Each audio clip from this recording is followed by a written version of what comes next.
క్రైస్తవ లోకానికి డిసెంబర్ నెల చాలా ప్రధానమైనదని అనుకుంటాం మనం.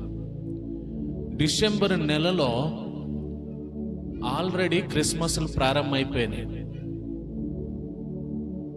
డిసెంబర్ నెల మొదటి నుంచి కూడా మనము 31వ తారీఖు వరకు కూడా ప్రపంచవ్యాప్తంగా కూడా క్రీస్తు జన్మదినాన్ని క్రిస్మస్ అని చాలా పండుగగా గ్రాండ్గా మనం జరిపించుకుంటూ ఉంటాం. క్రైస్తవ ప్రపంచానికి నేటి దినాలలో ప్రధానమైన పండుగలు ఏంటి అని అంటే, మొట్టమొదటిది క్రిస్మస్ పండుగ, రెండవది ఈస్టర్ పండుగ, మూడవది గుడ్ ఫ్రైడే పండుగ. క్రిస్మస్ పండుగ, ఈస్టర్ పండుగ, గుడ్ ఫ్రైడే పండుగ, ఈ మూడు కూడా బైబిల్ చెబుతుంది పండుగలని చెప్పట్లేదు ఎక్కడ కూడా. బైబిల్ ఈ మూడు కూడా ఎక్కడ కూడా పండుగ అని సంబోధించట్లే. మరి దేనిని సంబోధిస్తుంది బైబిల్? పండుగ ఏది దేనిని సూచిస్తుంది అని అంటే గనుక, ఈ నవంబర్ నెలలో దేవునికి కృతజ్ఞతగా చేసేటువంటి పండుగ ఒక పండుగ ఉంది. దీనిని ఏమని అంటారంటే కృతజ్ఞత అర్పణల పండుగ అని అంటారు, లేదా కోతకాల పండుగ అని అంటారు. కోత పండుగ ఈ నవంబర్ మాసంలో ప్రపంచంగా వ్యాప్తంగా కూడా చాలా సంఘాల్లో ఈ 4 ఆదివారాల్లో కూడా చాలా ఘనంగా జరుపుకుంటారు. ఎందుకంటే డిసెంబర్ అంతా మనం వేరే మూడ్లో ఉంటాం. సంవత్సరం చివరిలో దేవునికి సంవత్సరం ఆరంభం మొదలుకొని సంవత్సరం చివరి వరకు కూడా దేవుడు మనల్ని కాచి కాపాడిన విధానాన్ని బట్టి కానీ, దేవుడు మన అవసరతలను తీర్చిన విధానాన్ని బట్టి కానీ, దేవుడు మనకి ఇచ్చిన ఆరోగ్యాన్ని బట్టి కానీ, దేవుడు మన పాడి పంటల్లోనూ మన ఉద్యోగాల్లోనూ మనం చేస్తున్న ప్రయత్నాల్లోనూ దేవుడు చూపిన కృపకు కానీ ఈ మాసం అంతా కూడా కృతజ్ఞతాపూర్వకంగా ఈ కృతజ్ఞత అర్పణల పండుగని జరుపుకుంటూ ఉంటారు.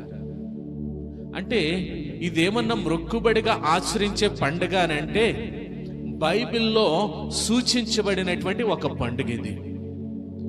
బైబిల్లో చెప్పేటువంటి పండుగలు ఈరోజు మనం ఏమైపోతున్నాయంటే కనుమరుగైపోతున్నాయి. బైబిల్లో చూపని పండుగలకి మనం లక్షలు ఖర్చు పెడుతున్నాం. బైబిల్లో చూపని పండుగలకి దేవునికి మహిమ లేకుండా ఎంతో ఘనంగా జరుపుకుంటూ ఉన్నాం.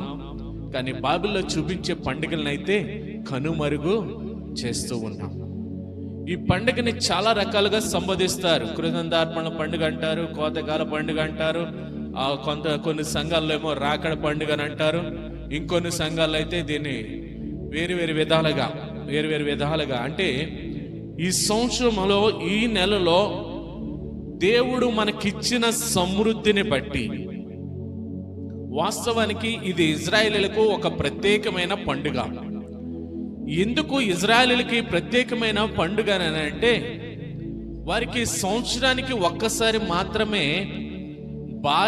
బార్లీ పంట కానీ గోధుమల పంట కానీ సంవత్సరానికి ఒక్కసారి వస్తుంది. అది ఈ మాసంలో. అంటే సంవత్సరంలో ఒక్కసారి వారు వండించినటువంటి పంటకు గాను ఆ బార్లీ పంట కానీ గోధుమల పంట కానీ వారు ఏం చేస్తారంటే ఆ యొక్క దశమ భాగాన్ని తీసుకొచ్చి దేవుని సన్నిధిలో కృతజ్ఞత అర్పణగా అర్పించి పండుగగా జరుపుకుంటారు. ఇప్పుడు మన దగ్గరకు వచ్చేసరికి చాలా మంది అంటారు, ఇది పాత నిబంధన కదండి, పాత నిబంధన కాబట్టి ఇది మనం ఇప్పుడు ఆచరించవసరం లేదు కదండి అని అంటారు.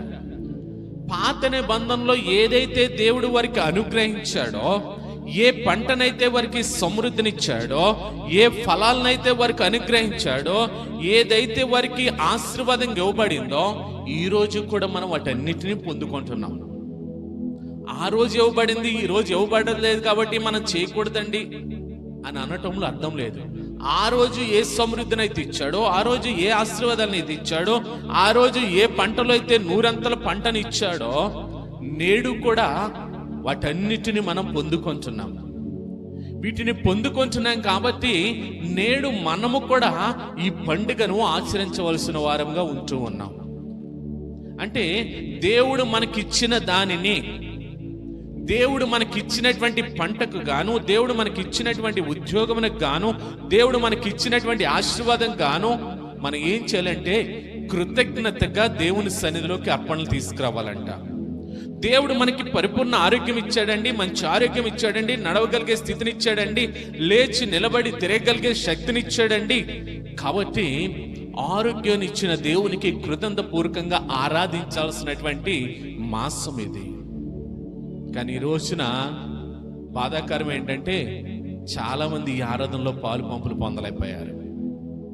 ఈ కృతజ్ఞత పూర్వకంగా జరుగుతున్నటువంటి ఈ ఆరాధనలలో దేవుని చేత పొందుకున్న మేలులను విడిచిపెట్టి ఆ సహవాసాన్ని, సన్నిధిని విడిచిపెట్టిన వారు చాలా మంది కనపడుతున్నారు ఈ రోజున.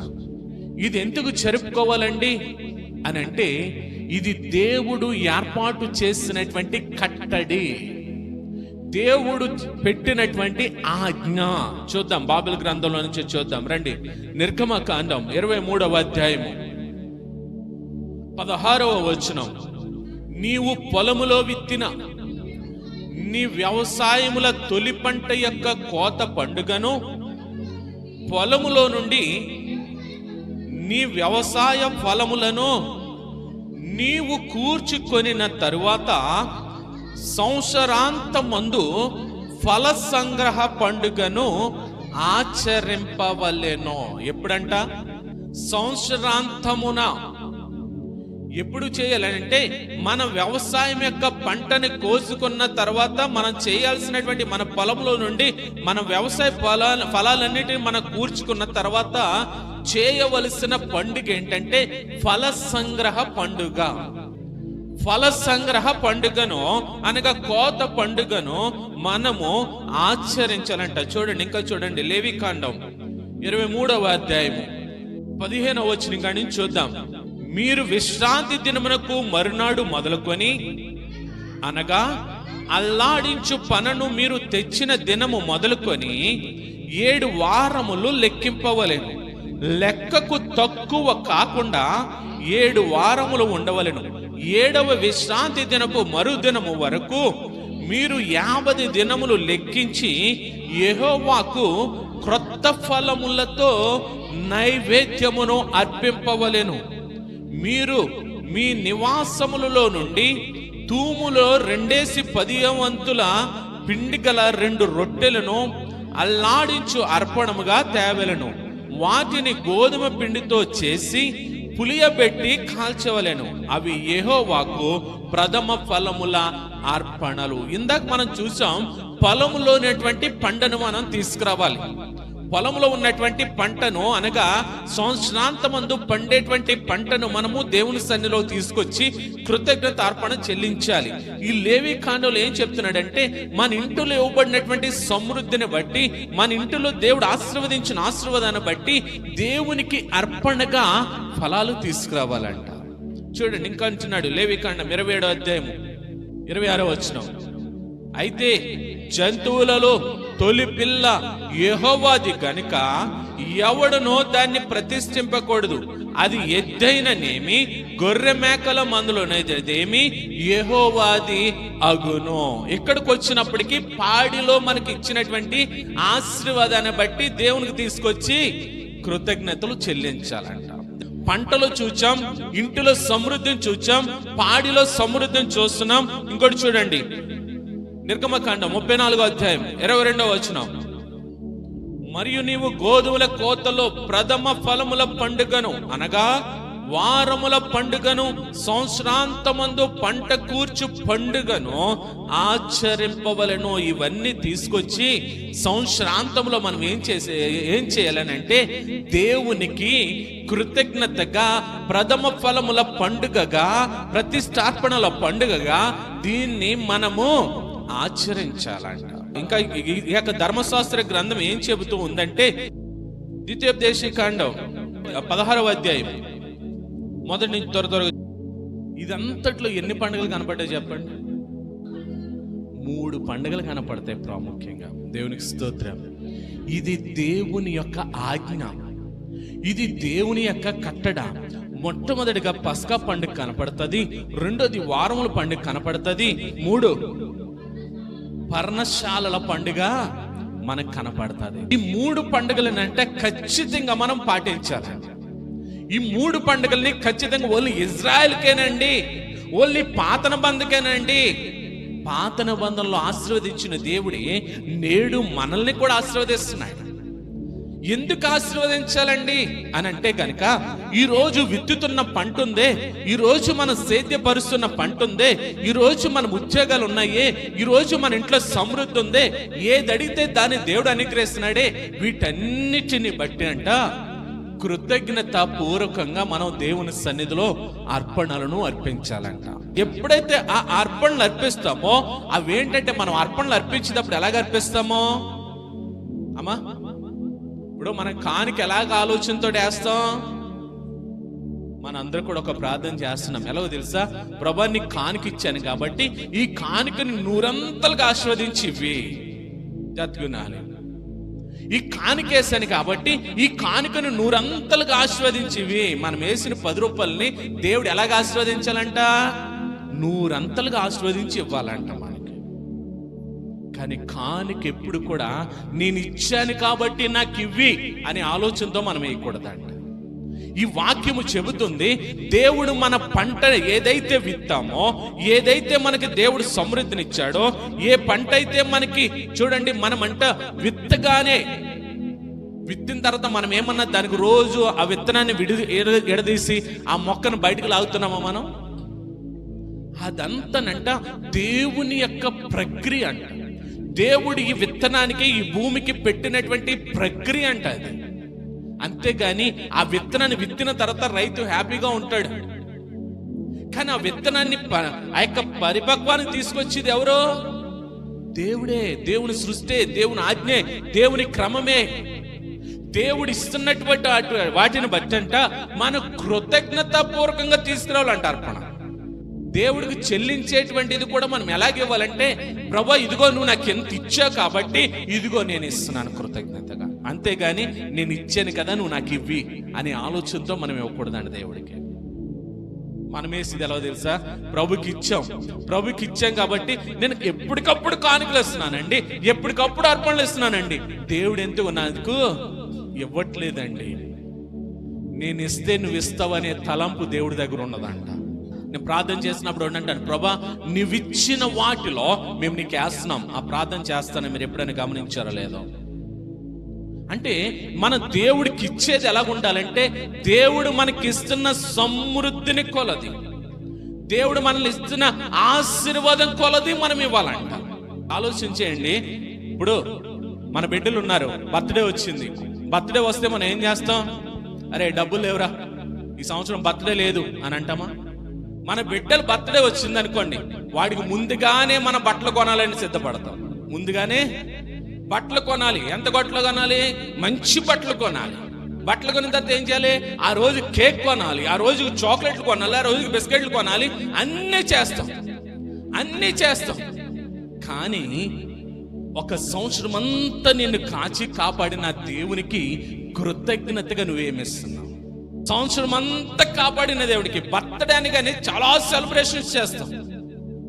బర్త్డే అనగానే చాలా ఘనంగా చేస్తాం. కేకులు 5 కేజీలు కాదు, 10 కేజీలు కాదు, 20 కేజీలు కేకులు చేస్తున్నాం. 100 మంది కాదు, 200 మంది కాదు, 500 మందికి భోజనాలు అంటాం.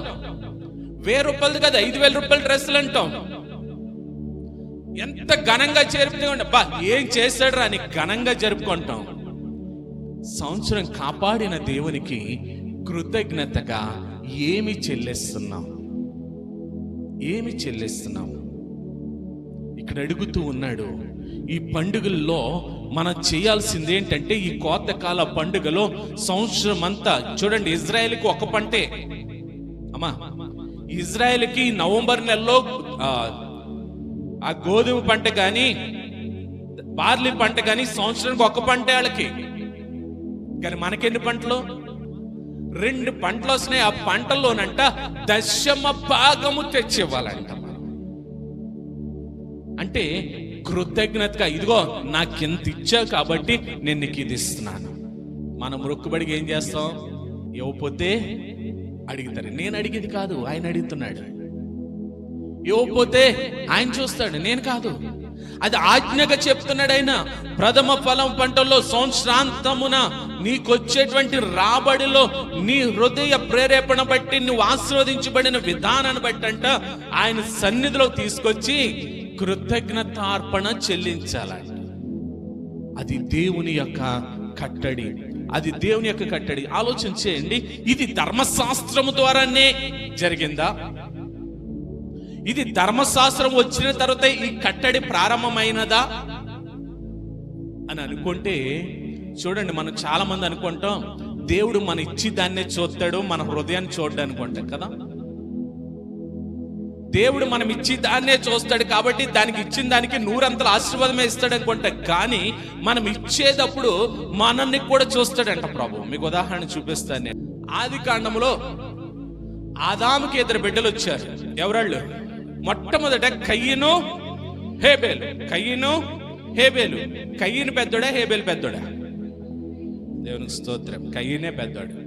చూడండి, కయ్యను హేబేలు ఆది కాండం 4వ అధ్యాయం మొదటి నుంచి చూడండి. ఇప్పుడు కయ్యను ఉన్నాడు, హేబేలు ఉన్నాడు. కయ్యనేమో వ్యవసాయం చేసేవాడు, జాతికి వినాలి. హేబేలు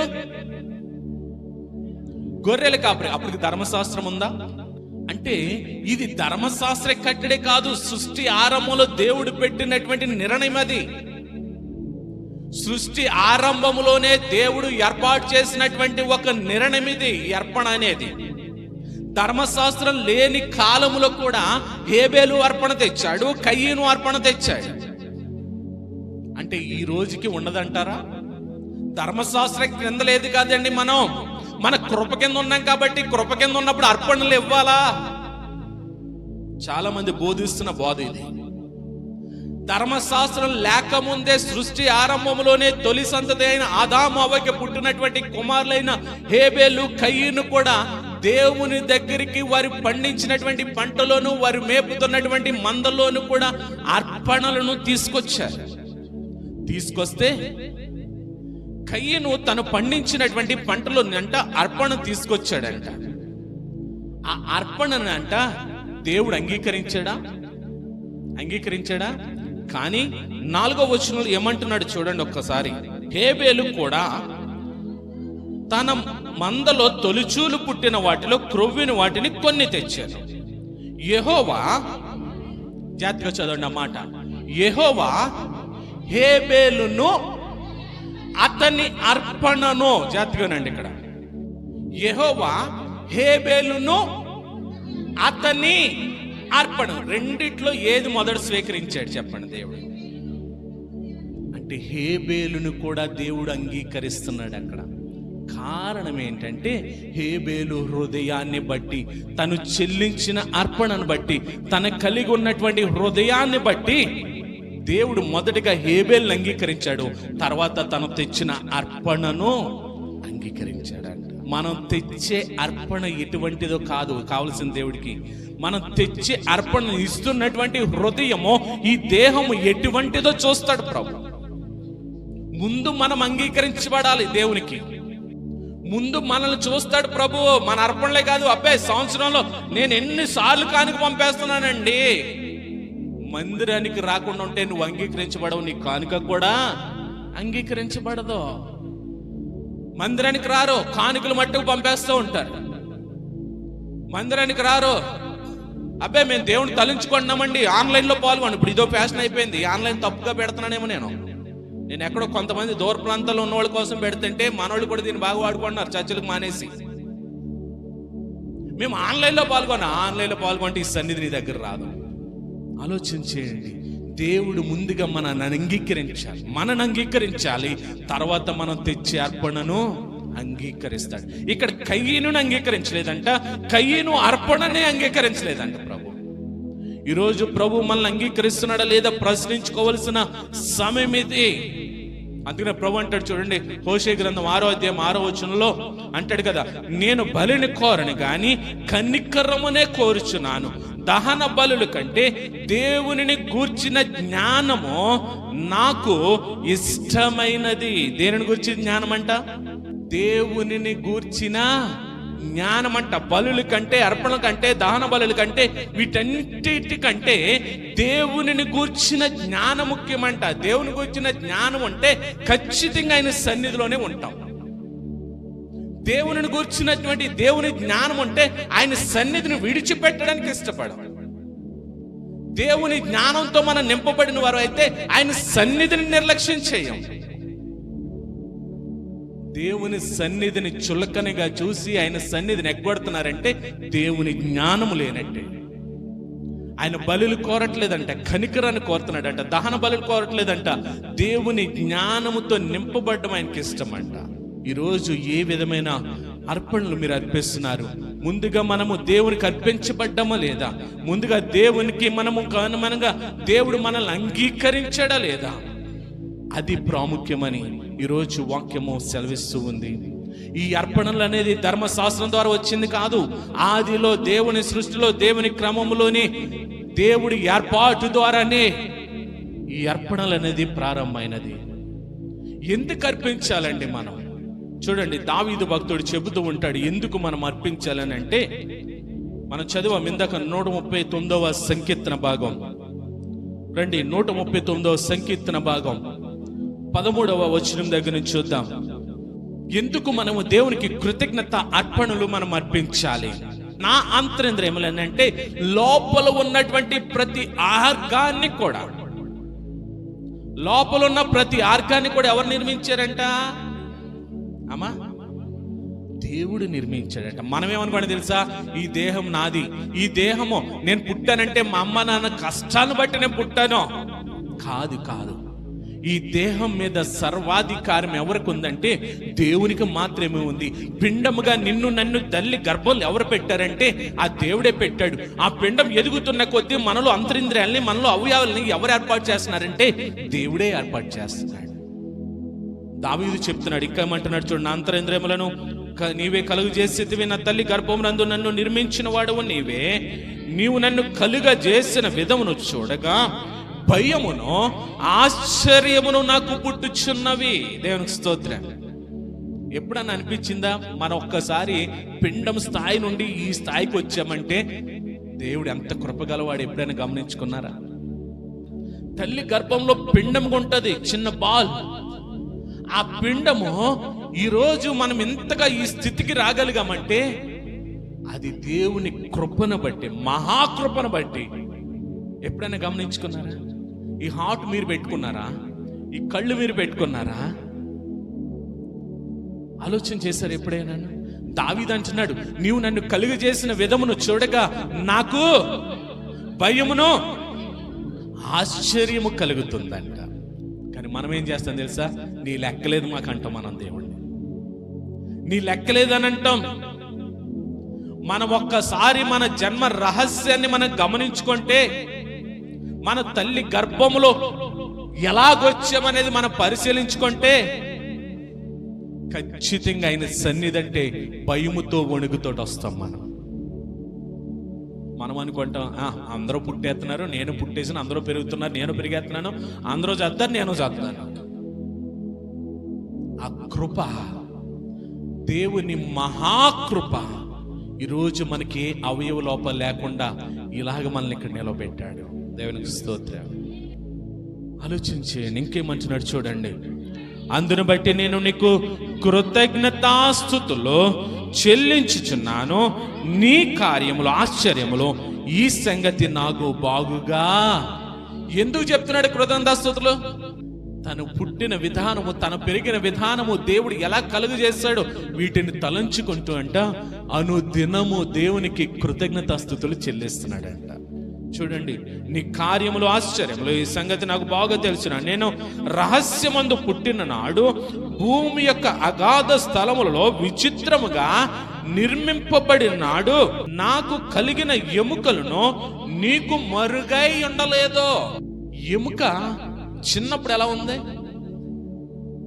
మీరు దానికి ఏమైనా ఫుడ్ పెడుతున్నారా ఎముకకి పెరగడానికి? దేవుడంట మనల్ని మట్టిలో కలిగించక ముందే దేవుడు ఏ ఆలోచన కలిగి ఉన్నాడంటే మనలో ఒక ఎముకను పెట్టాలని ఒక తలంపు కలిగి ఉన్నాడంట.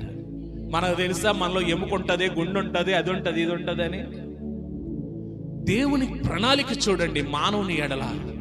ఇంకేమంటాడు చూడండి, నేను పిండమునై ఉండగా నీ కన్నులో నన్ను చూచాను, నియమింపబడిన దినంలో ఒకటైనా కాక మునిపే నా దినములన్నయు నీ గ్రంథములో లిఖితములు ఆయనో. నేను పిండంగా ఉండగానే నువ్వు నన్ను చూచావు. మనల్ని చూచాడంటారా దేవుడు? అమ్మా, మన పిండముగా ఉండగా దేవుడు మనల్ని చూచాడంటారా లేదా? దావీదును చూచిన దేవుడు మనం చూడకపోతే మనకి ఏదో ఒక అవయవ లోపం వచ్చేసేదేమో, మనం ఎదగకుండా ఉండేవాళ్ళమేమో. దేవుని యొక్క కనుదృష్టి మన మీద ఉండబట్టే ఈరోజు మనం ఇలాగా ఆరోగ్యవంతులుగా సజీవులుగా మనం ఉన్నాం. ఆమేన్. ఆ దేవుని కృప లేకపోతే, దేవుడు మనల్ని చూడకపోతే, మన గురించి ఎప్పుడు రాశాడంటేనంట, మనం ఇంకా సృజింపబడక ముందే ఆయన గ్రంథములో రాశాడంట. అంటే ఇప్పుడు మన గురించి ఎక్కడ రాయబడి ఉంది? దేవుని దగ్గర ఉన్న గ్రంథములో రాయబడి ఉంది. మనం అనుకుంటాం నాకంత సీన్ లేదండి, కానీ దేవుడు మనకు అంత సీన్ ఇచ్చాడండి. కారణం, దేవుడు మహాకృప కలిగిన దేవుడు, దేవుడు మనల్ని ప్రేమిస్తున్న దేవుడు, దేవుడు మనల్ని చూపిన ప్రేమను బట్టి, కరుణను బట్టి, దయను బట్టి ఈరోజు మనము ఆయనకి దావీదు వలె మనము కూడా కృతజ్ఞతాస్తుతులు చెల్లించే వారంగా మనము ఉండాలంట. రండి 8వ కీర్తనలోకి రండి. ఇంకా దావీదు రాస్తూ ఉంటాడు, దేవుడికి ఎందుకు మనము కృతజ్ఞతగా జీవించాలి. 8వ సంకీర్తన 3వ వచనము నుండి. ఒకసారి ఆకాశాన్ని ఎప్పుడైనా చూచారా? ఆకాశాన్ని చూసినప్పుడు ఎప్పుడైనా మనకు ఆశ్చర్యం అనిపించిందా? ఆకాశం అంటే ఎందుకండి, రాత్రులు చుక్కలు లెక్కెట్టుకోవడానికే కదండి అని అనుకుంటున్నారా? ఆకాశాన్ని, భూమిని సృష్టించిన దేవుడంట వీటన్నిటి మీద కూడా మనకి సర్వాధికారాన్ని ఇచ్చాడంట. అంత గొప్ప సృష్టిలోనంట దేవుడు మనల్ని ఎలా తయారు చేశాడంటే, దేవుని కంటే కొంచెం తక్కువ వారిగా మనం చేశాడు. ఎవరు ఇప్పుడు మనం? దేవుని కంటే కొంచెము తక్కువ వారం అంట. మనకి ఏ స్థాయి ఇచ్చాడో చూడండి. ఆయన మనకి ఏ స్థాయి ఇచ్చాడో. సకలమును సృష్టించిన దేవుడు, నోటి మాట ద్వారా కలుగునిగా కానీ సృజించిన దేవుడు మానవునంట రహస్యమందు తన ఆలోచనలు బట్టి మట్టిని తీసుకుని జీవాన్ని నింపి సృష్టి అంతటి మీద అధికారిగా నిలబెట్టాడంట. అటువంటి దేవునికి మనము కృతజ్ఞతాస్తుతులు చెల్లించవలసిన వారముగా మనము ఉంటూ ఉన్నాం. 65వ సంకీర్తనకు రండి త్వరగా. 9వ వచనం కానీ చూడండి. దేని గురించి మాట్లాడుతున్నాడు? మనం విత్తుతున్నమే విత్తనం, అది మన కష్టం కాదంట, దేవుని పని అంట. అది దేవుని పని అంట. ఒక భూమి సేద్యపరచాలంటే, ఒక విత్తనం మనం వేస్తున్నామంటే ఆ విత్తనం ఎలా మొలకెత్తాలో దాని వెనక ప్రణాళికను జరిగించేది. మనం ఎన్ని బస్తాలు పండాయి, అన్ని సార్లు పండాయి, ఇంత ధాన్యం వచ్చింది అని మనం అమ్ముతున్నామే, దాని వెనక ప్రయాస ఎవరిదో తెలుసా? చదవండి మరొకసారి మాట, నేను చదువుతాను త్వరగా చూడండి. నీవు భూమిని దర్శించి దాన్ని తడుపుచున్నావు, దానికి మహదైశ్వర్యము కలుగ చేయుచున్నావు. దేనికి? భూమి కంట దేవుడు మహదైశ్వర్యం కలగజేస్తున్నాడంట. ఆ కలుగజేసిన మహదైశ్వర్యం బట్టి ఈరోజు సంవత్సరంలో 2 పంటలో 40 బస్తాలు, 50 బస్తాలు, 60 బస్తాలు అంటున్నామే. అది మన కష్టం కాదండి, దేవుని శ్రమ అండి అది. చూడండి ఇంకేమంటున్నాడు. దేవుడు నది నీళ్లతో నిండి ఉన్నది, నీవు భూమిని అట్లు సిద్ధపరిచిన తర్వాత వారికి ధాన్యము దయచేయుచున్నావు. దాని దుక్కులను విస్తారమైన నీళ్లతో తడిపి దాని గవినులను చదును చేయుచున్నావు. వాన జల్లు చేత దానిని పదును చేయుచున్నావు. అది మొలకెత్తగా నీవు దానిని ఆశీర్వదించుచు ఉన్నావు. దేవునికి స్తోత్రం. ఇప్పుడు చెప్పండి, మనం విత్తినటువంటి విత్తనం పంటగా మనము కోసి సమృద్ధిని తెచ్చుకొంచున్నామంటే దాని వెనక ప్రయాస ఎవరిదంటే దేవునిది. కాబట్టి ఈ కోతకాల పండుగలో మనం ఏం చేయాలని అంటే, దేవుని సన్నిధికి కృతజ్ఞతగా అర్పణలను మనము తీసుకొచ్చి ఆయన స్తుతించే వారంగా మనం ఉండాలంట.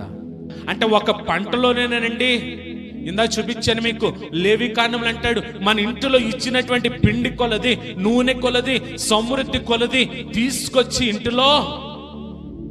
ఇంటిలో నుండి కూడా భాగాలు తీసుకొచ్చి కృతజ్ఞత చెప్పాలంట.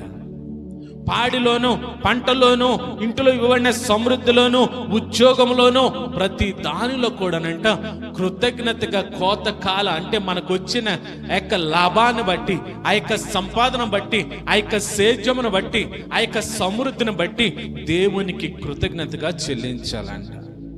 ప్రతి నెల ఇచ్చే అర్పణ గురించి మాట్లాడతలేదు ఆయన.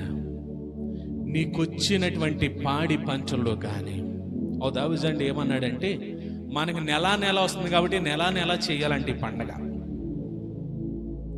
పంట అయితే సంవత్సరానికి 2 సార్లు వస్తుంది కాబట్టి 2 సార్లు చేయాలంటే ఈ పండగ.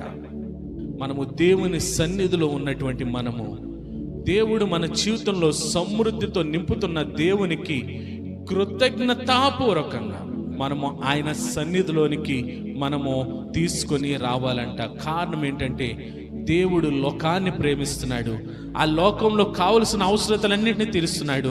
లోకంలో ఉన్న ప్రణాళిక యావత్తుని కూడా ఈ రోజు కూడా నెరవేరుస్తున్నాడు ఆయన.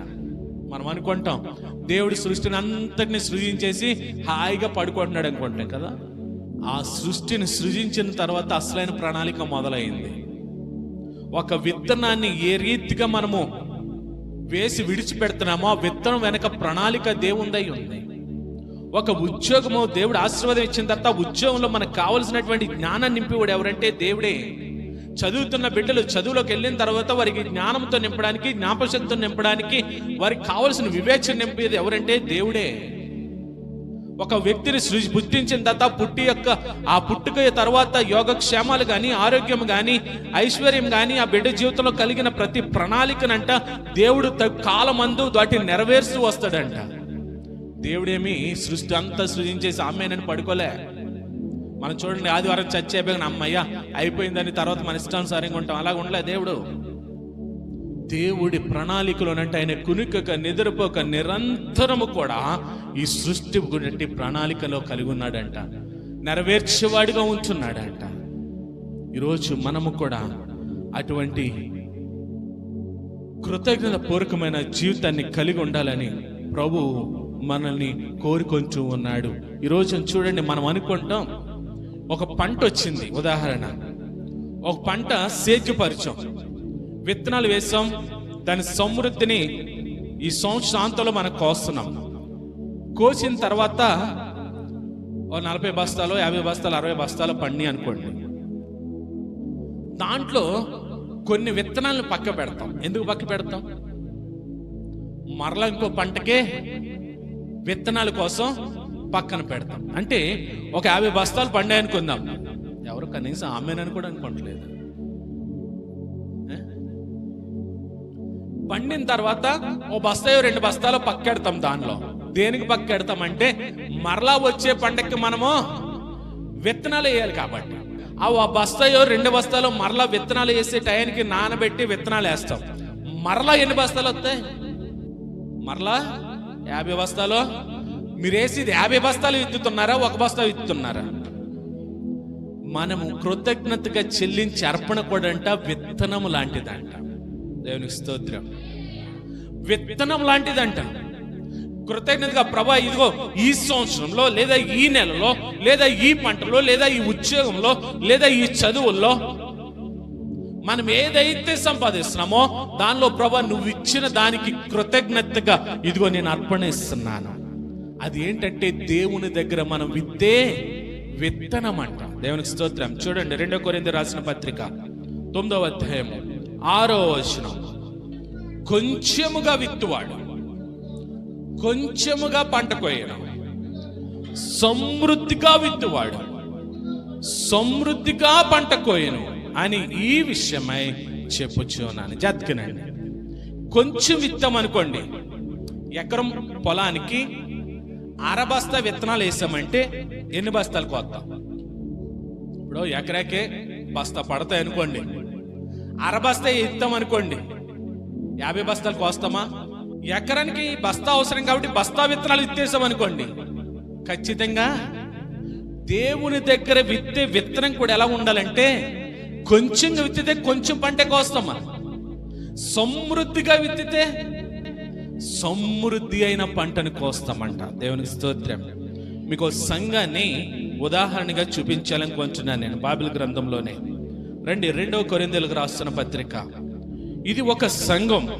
ఈ సంఘం విత్తుటలో వారి పరిస్థితులు ఎలాగున్నాయి, వారు ఎలా విత్తారు, వారిని దేవుడు ఎలాగ ఆశీర్వదించాడు అనేది చూపించి నేను ముగించడానికి నేను ఇష్టపడుతూ ఉన్నాను.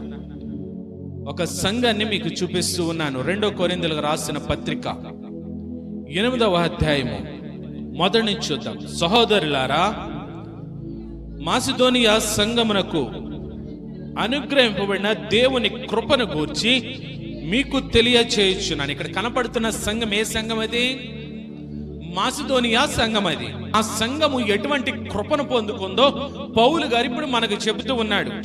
ఇక్కడ కనపడుతున్న సంఘం మాసిదోనియా సంఘం. ఈ మాసిదోనియా సంఘాన్ని ఉదాహరణగా చూపిస్తున్నాడు నేడు మన సంఘానికి పౌలు గారు. ఏంటి సంఘంలో ఉన్నటువంటి లక్షణాలు ఏంటంటే, క్రీస్తు ప్రభువులో అత్యధికమైనటువంటి కృప కలిగిన సంఘం అంటే ఇది. అంటే ఈ కృప ఎటువంటి కృప? 9వ వచనంలో చెప్తున్నాడు చూడండి ఆ మాట. ఆయన ధనవంతుడైండి. ఎవరు? యేసు క్రీస్తు ప్రభువు ధనవంతుడైండి మీరు ఈ దారిద్ర్యమును అనుభవించకూడదని, ధనవంతులు కావాలనని మన నిమిత్తము యేసు క్రీస్తు ప్రభు దరిద్రుడయ్యాడు. దేవునికి స్తోత్రం. జాత్వినండి, పాపములోను శాపములోను దారిద్రతలో ఉన్నటువంటి మనల్ని క్రీస్తు ప్రభువు ధనవంతుడిగా ఈ లోకానికి వచ్చి ఈ దారిద్రతని పాప శాపాలన్నీ ఆయన తీసుకుని ఆయన దారిద్రుడయ్యి మనల్ని ధనవంతులుగా చేశాడండి.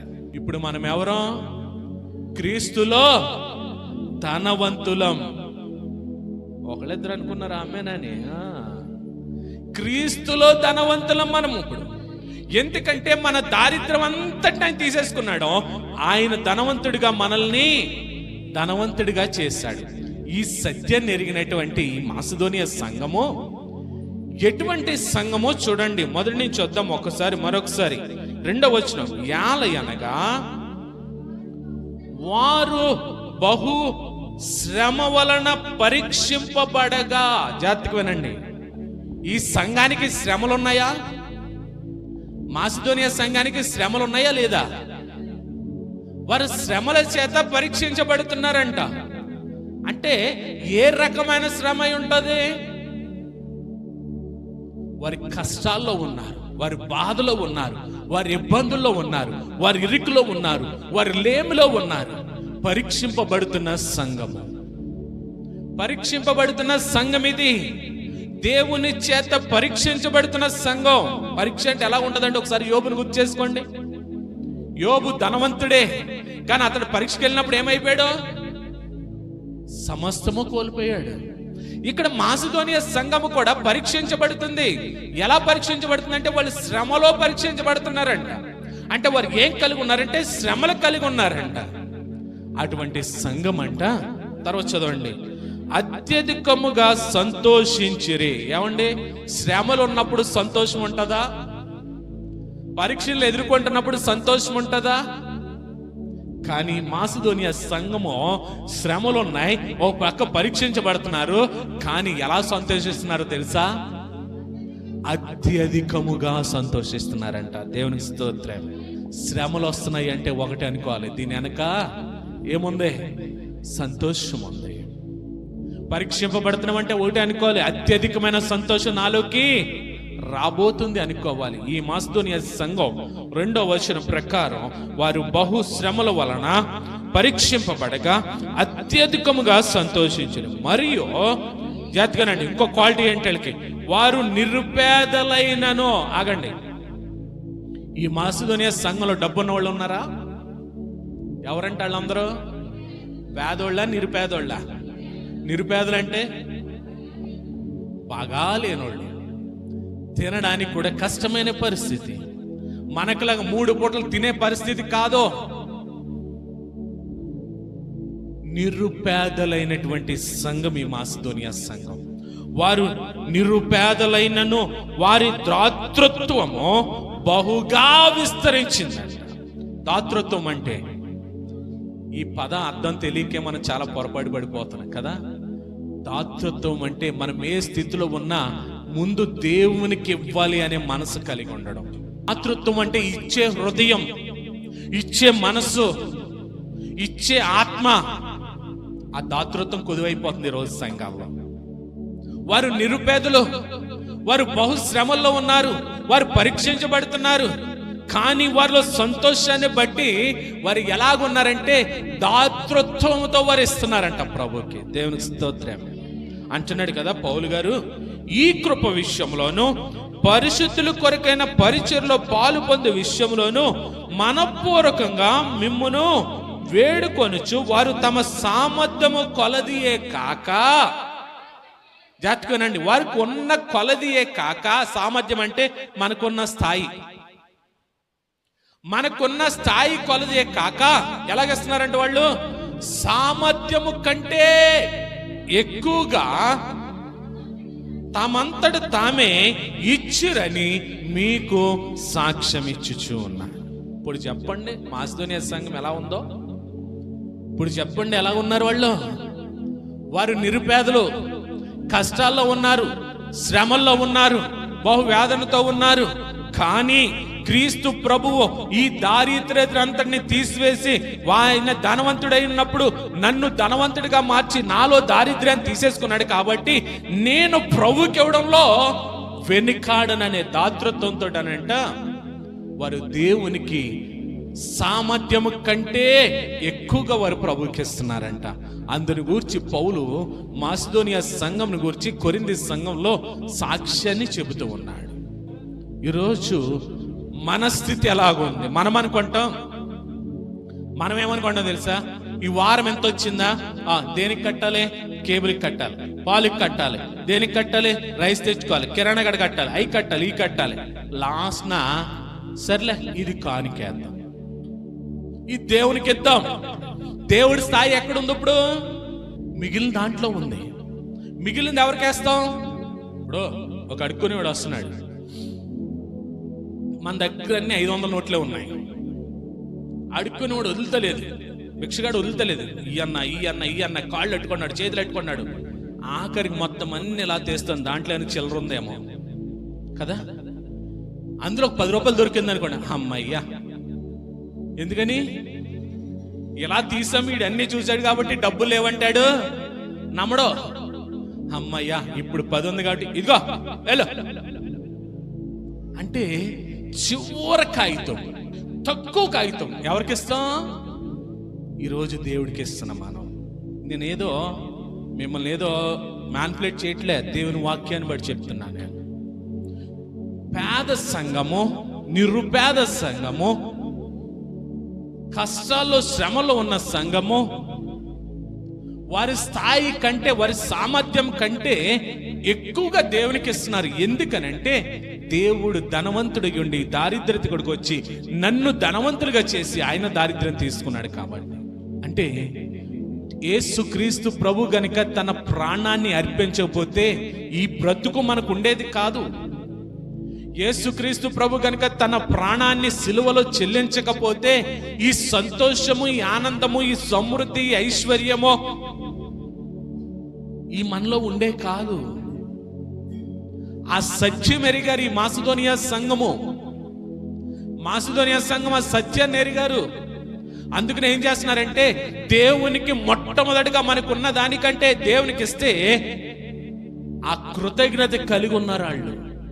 ఇస్తే ఇస్తాడనేది కాదు, నాకు ఈ జీవితం ఇచ్చావు, నాకు ఈ దారిద్ర్యం నుండి తొలగించేవాడు నీవే, నాకు ఇచ్చింది ఈ సమృద్ధి నువ్వే అని కృతజ్ఞతగా ఇస్తున్నారంట దేవుడికి. మనమా అంటే దేవుడి కాడ మనం ఎలాగ ఉంటున్నాం? మన దాతృత్వం ఎలాగ ఉంటుంది? మన దాతృత్వము దేవుడికి ఇచ్చే కాడ వెనకడిగేస్తున్నాం. ఏమి లేవండి, లేవండి, లేవండి. దేవునిలో దేవుడు మనకు అన్ని అనుగ్రహించాడు. ఆమేన్. దేవుని దగ్గర దేవుని చూడండి. ఇప్పుడు మన ప్రేమించిన వారు ఉన్నారు. ఇందాక మన బిడ్డల్ని ఉదాహరణగా తీసుకున్నాం. బిడ్డల గురించి ఖర్చు పెడతానికి వెనకాడతామా? ఇప్పుడు బిడ్డలు మొబైల్ అడిగారు అనుకోండి, మొబైల్ అడిగితే మన దగ్గర లేకపోయినా అప్పో సొప్పో చేశాను ఏం చేస్తాం? కొనేస్తాం ఖచ్చితంగా. అదే బయట వెళ్తున్నాడు అడిగితే మన ఎత్తాం, పోరా నువ్వు ఎవడోరా అంటాం కదా. ఆడు ఇంకా ఇసుకెత్తున్నాడు, ఇంకా ఇసుకెత్తున్నాడు, ఇంకా ఇసుకెత్తున్నాడు. ఇంకో ఇదిగో నా దగ్గర ఇదే ఉంది, పట్టుకెళ్ళి ఆయనకి 5ో 10ో చేతులు ఎడతాం కదా. మనం నిజంగా దేవుణ్ణి ప్రేమిస్తేనంట దేవుడికి మొదటి స్థానాన్ని ఇస్తామంట. మనం దేవునికి మొదటి స్థానాన్ని ఇస్తామంట. ఇదిగో ఎంత వచ్చిందా ముందు దేవుడికి తీసి పక్కనట్ట, మిగతాదే మనకి. మిగతా దాంట్లో మనం అడ్జస్ట్మెంట్, అంతేగాని మనం అన్ని అడ్జస్ట్మెంట్లు చేసుకుని ముందు కేబులోడికి, తర్వాత ఫోన్ రీఛార్జ్కి, కేబులోడికి ఫోన్, ఎందుకు కేబుల్ కట్ అయితే టీవీ చూడలేదు, ఫోన్ రీఛార్జ్ కట్ అయితే నెట్ రాదో, నెట్లో ఏమి, ఈ ప్రాధాన్యం అయిపోయినాయి దేవునికంటే. ఈ రోజున దేవునికి మొదటి స్థానం ఇవ్వగలిగితేనే, అందుకనే వీళ్ళు చూడండి, వాళ్ళు ఏమన్నారంటే వారి సామర్థ్యము కంటే ఎక్కువగా తమంతటి తామే ఇచ్చిరని మీకు సాక్ష్యం ఇచ్చున్నాను. ఇదియుగాక మొదట ప్రభువునకును దేవుని చిత్తం వలన మాకును తమ్మును తామే అప్పగించుకొనిరి. ఇంతగా చేదురని మేము అనుకోలే. వీళ్ళు ఉన్న దాంట్లో ఏం చేశారంటే మొదట దేవుడికి ఇచ్చారంట, 2ో స్థానం ఎవరికి ఇచ్చారు? మాకునంటే పౌలు రాస్తున్నాడు, సేవకుడిగా దైవజనుడిగా రాస్తున్నాడు. మొదట దేవునికి ఇచ్చారు, 2వది సేవకుడికి ఇచ్చాడు, తర్వాత మిగతా వాటిని చూసుకున్నారట. మనమా ఆలోచించేయండి. దేవునికి ఇచ్చేది ఇచ్చి నష్టపోయిన వారంటూ ఎవరో లేరు. దేవునికి ఇవ్వడం వల్ల మనం ఇంకా సమృద్ధిని పొందుకుంటామే కానీ నష్టపోయారన్న వాళ్ళు ఎవరో లేరు. వీళ్ళు అన్నారు మేము అనుకోలేదు, వాళ్ళు అలా చేస్తారని అనుకోలేదు, వాళ్ళ సామర్థ్యం అదే అని అనుకోలేదు, కానీ వాళ్ళు అలా చేశారు. తర్వాత కావున తీతు ఈ కృపను ఎలా పూర్వం మొదలు పెట్టానో అలాగునే దానిని మీలో సంపూర్ణము చేయమని మేము అతన్ని వేడుకుంటుమి. ఆ సంఘానికి, మాసిదోనియా సంఘానికి నేర్పిన దైవజనుడు ఎవరంటే తీతుకు అనే వ్యక్తి నేర్పాడు. తీతుకు పత్రిక కూడా ఉంది మనకి. ఆ తీతుకు పత్రిక రాసినటువంటి తీతుకు మాసిదోనియా సంఘానికి నేర్పాడంట. దేవుడికి మొదటి స్థానం ఇవ్వాలి, దైవజనుడికి 2వ స్థానం ఇవ్వాలి, తర్వాతే మీది అనేది ఎవరు నేర్పారంటే తీతుకు మొదలెట్టాడంట ఆ పరిచర్య. మేము చెప్పాం అనుకోండి, ఈ రోజున ఇవ్వండి అని గురించే చెప్తారు పాస్టర్ గారు. చాలా సంఘాలు ఈ బోధ జరగదు. ఇవ్వండి అనే గురించి చెప్పడానికి దైవజనులు భయపడిపోతున్నారు. ఎందుకో తెలుసా? బయట అన్ని నిందలు వస్తున్నాయి పాస్టర్ల మీద, ఇవ్వండి ఇవ్వండి ఇవ్వండి అని అంటున్నారని. కానీ ఇవ్వడం ఎందుకంటే ఇవ్వడం వల్ల ఆశీర్వదించబడతాం. చూడండి ఇంకేమంటున్నాడు ఇక్కడ, మీరు ప్రతి విషయములను అనగా విశ్వాసమునందును, ఉపదేశమందును, జ్ఞానమందును, సమస్త జాగ్రత్త ఎందును, మీకు మా ఎడలున్న ప్రేమ ఎందును ఎలాగూ అభివృద్ధి పొందుచున్నారో అలాగే మీరు ఈ కృప యందు కూడా అభివృద్ధి పొందినట్లు చూచుకొనుడి. మనం ఎప్పుడైతే దేవుడికి ఇస్తూ ఉంటామో, దేవుడు అన్ని విషయాల్లోనే కాకుండా ఆయన కృపలో కూడా మనం వర్ధిలింపజేస్తాడంట. దేవుని స్తోత్రం. మన శుక్రవారం చెప్పాను కృప గురించి. ఆ కృప మనల్ని ఎలా ఉంచిద్ది అనేది చెప్పాను నేను. ఈ విషయాలే కాదు, మనం దేవునికి ఎప్పుడైతే ఇచ్చేవారంగా ఉంటామో, కృతజ్ఞతాపూర్వకంగా ఉంటామో, కృతజ్ఞతగా చెల్లిస్తూ ఉంటామో, ఆ కృప యందు కూడా మనం విస్తరించబడతామంట. దేవుని స్తోత్రం. హల్లెలూయా. కాబట్టి మనం ఎలాగుండాలంటే ఇచ్చేవారంగా మనము ఉండాలంట. ఇచ్చేవారంగా మనం ఎప్పుడైతే ఉంటామో, 2 కొరింథీ పత్రిక 9వ అధ్యాయంలో 6వ వచనం కానీ చూడండి. కొంచెంగా విత్తువాడు కొంచెముగా పంట కోయను, సమృద్ధిగా విత్తువాడు సమృద్ధిగా పంట కోయను అని ఈ విషయమై చెప్పవచ్చును. సణుగు కొనకయో బలవంతముగా కాకయో ప్రతివాడును తమ హృదయములో నిశ్చయించుకొనిన ప్రకారము ఇయ్యవలెనను. జాగ్రత్తగానండి. ఎలాగివ్వాలంటే మనం అయ్య బాబా అంత దేవుడికి ఇచ్చేయాలా, దేవుడికి ఎంత ఇవ్వాలా, అయ్య బాబా ఎప్పుడు దేవుడి గురించి చెప్తాడా, దేవుడికి ఏంటి అంతవాడి కానుక దేవునికి ఇవ్వాలా మనం, ఈ నెల ఇవ్వకపోతే ఏంట్లే, ఇచ్చే తర్వాత చూద్దాం, ఇది ఎత్తే సరిపోతులే, ఇటువంటి సణుగులు ఉండకూడదంట. సణుగు కొనకయ్యో బలవంతంగా పాస్టర్ గారు చెప్పారు కాబట్టి ఇవ్వాలి. దేవుడికి ఇచ్చేగాడ బలవంతపు వస్తువులు ఉండకూడదంట. సణుగు కొనకయ్యో బలవంతము కాకయ్యో ప్రతి వాడును తమ హృదయములో నిశ్చయించుకున్న దానిని బట్టి. మనం అంటాం అందరం దశమ భాగం అని ఎవరు అడిగారు నేను ప్రశ్న. దశమ భాగం పాత నిబంధన, క్రొత్త నిబంధన వచ్చేసరికి ఈ వాక్యం మన హృదయములో మనం ఆశీర్వదింపబడిన కొలది మనం ఆయనకి ఇవ్వాలంట. ఆమేన్. మన హృదయములో మనము ఆశీర్వదించబడగలది దేవుడు మనకి ఇచ్చిన సమృద్ధి కొలది మనం ఇవ్వాలి, కానీ దశమ భాగాలు కాదంటే ఈ రోజున. అంటే మేము నెలలో 1000 సంపాదించామండి, ఇదే దశమ భాగం అండి. దేవుడి దగ్గర అబద్ధం ఆడితే ఎలా ఉంటది? హల్లెలూయా. చూడండి, సణుగొనకయు బలవంతము కాకయు ప్రతి వాడును తన హృదయములో నిశ్చయించుకొనిన ప్రకారము ఈయవలెను. దేవుడు ఉత్సాహముగా ఇచ్చువారిని ప్రేమించేవాడిగా ఉంటాడంట. దేవునికి స్తోత్రం. దేవునికి ఇవ్వడంలో ఉత్సాహం ఇవ్వాలంట. మాసిదోనియా సంఘం 8వ అధ్యాయంలో అలా చేసింది. కాబట్టి ఆ సంఘం ఎలా పొందిందంటే కృప వెంబడి కృప చేత గొప్ప ఐశ్వర్యవంతమైన సంఘంగా మార్చబడింది. అది దేవునికి ఇచ్చే కడ ఉత్సాహముతో మనము ఇయ్యాలంట. 8వ వచనం చూడండి. మరియు అన్నిటి యందు ఎల్లప్పుడూ మీలో మీరు సర్వ సమృద్ధి కలవారై ఉత్తమమైన ప్రతి కార్యము చేయుటకు దేవుడు మీ ఎడల సమస్త విధములైన కృపను విస్తరింపచేయును. మీరు తలపెట్టే వాటి కానీ, మీరు ప్రయత్నించే వాటి కానీ, మీరు ఏం చేస్తున్నా దానన్నిటిలో కూడానంట అత్యధికమైన కృప చేత దేవుడు నింపుతాడంట. ఎప్పుడైతే మీరు సంతోషంతో విత్తుతారో, విస్తారంగా విత్తుతారో, సణుగు కొనక విసుగక బలవంతంగా కాక ఇస్తారో, మీరు చేసే ప్రతి పనులు కూడా కృప అధికముగా ఉంటుందంట. దేవునికి స్తోత్రం. 126 వచనంలో అంటాడు చూడండి, ఏమంటాడు? కన్నీళ్లు విడిచి విత్తువాడు సంతోష గానముతో పంటకు వస్తాడంట. దేవునికి స్తోత్రం. మనం ఇటువంటి పంటను కోయడానికి దేవుడు సిద్ధపరుస్తున్నాడంటే సంతోష గానముతో పంటను కోయడానికి సిద్ధపడుతున్నాడు. ఇది కోతకాలము.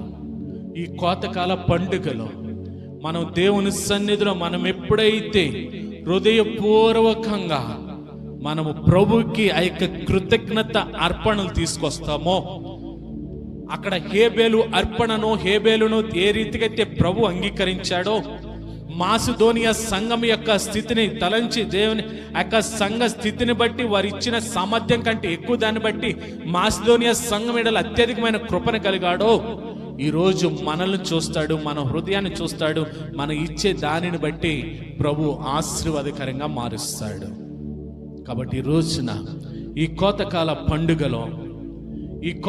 పండుగలో ప్రభుకి కృతజ్ఞతగా మనం ఇచ్చే వారముగా ఉంటే, కృతజ్ఞతగా ప్రభు సన్నిధిలో మన పాడి విషయంలోనే కాదు, పంట విషయంలోనే కాదు, మన గృహ సమృద్ధిలోనే కాదు, మన జాబుల్లోనే కాదు, మన కష్టంలోనే కాదు, ప్రతి దానిలో కూడా ప్రభుకి కృతజ్ఞతగా మనం చెల్లించగలిగితే అత్యధికమైన కృప చేత మనల్ని, మన అర్పణని కూడా ప్రభు అంగీకరించేవాడిగా ఉన్నప్పుడు మాసిదోనియా సంఘమే ఈరోజు మనకు ఉదాహరణ. అత్యధికమైన కృప చేత నింపబడింది. కాబట్టి పరిశుద్ధాత్మ దేవుడు ఈరోజు మనతో మాట్లాడిన మాటలను బట్టి ఈ కోతకాల పండుగ దినాన మనము కూడా అట్టి స్థితిలో ప్రభు ఇవ్వగలిగితే అటువంటి కృప మనందరి మీద కూడా కుమ్మరించడానికి ప్రభువు సిద్ధంగా ఉన్నాడు. ప్రార్థన చేద్దాం మనమందరం కూడా.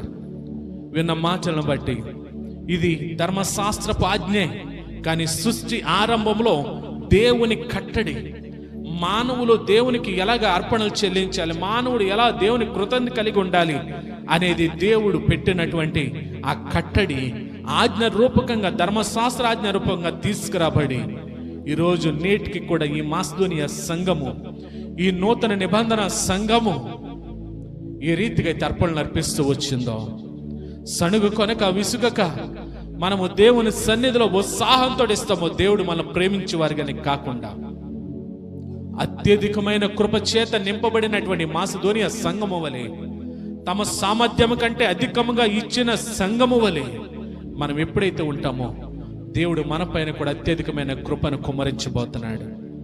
కాబట్టి మనమందరం కూడా దేవుడు చేసిన మేళ్లను బట్టి కృతజ్ఞత చెల్లిద్దాం. అంతేగాని ప్రభా నువ్వు ఇస్తే గనుక నేను ఇస్తాను, నేను ఇచ్చాను కాబట్టి నువ్వు నాకు 100 ఈ ప్రార్థన వద్దు.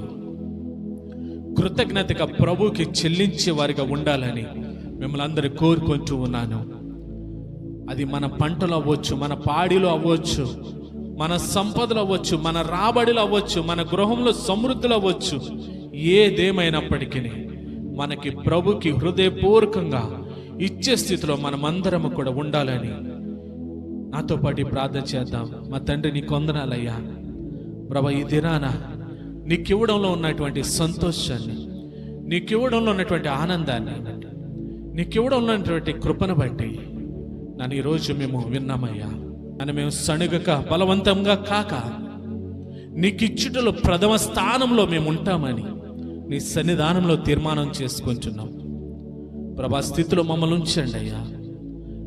మేము లోకంలో ఉన్న వాటి వైపు కాకుండా, లోకంలో ఉన్న ఖర్చులు ప్రణాళికలు కాకుండా, నువ్వు ఇచ్చిన వాటిలో నీకు కృతజ్ఞతగా మేము చెల్లించే కృప మా అందరికి నీ దయచేయమని, మా కొరకు దారిద్ర్యత అనుభవించిన వాడా, మమ్మల్ని ధనవంతులుగా చేసిన వాడా, సిలువలో మా కొరకు అర్పణగా అర్పించబడిన వాడా, నీకే వందనాలు చెల్లిస్తూ ఈ వాక్యాన్ని మా హృదయపు పలకల మీద ముద్రించి ఫలింపు చేయమని యేసు నామములో ప్రార్థిస్తున్నాం తండ్రి. ఆమేన్.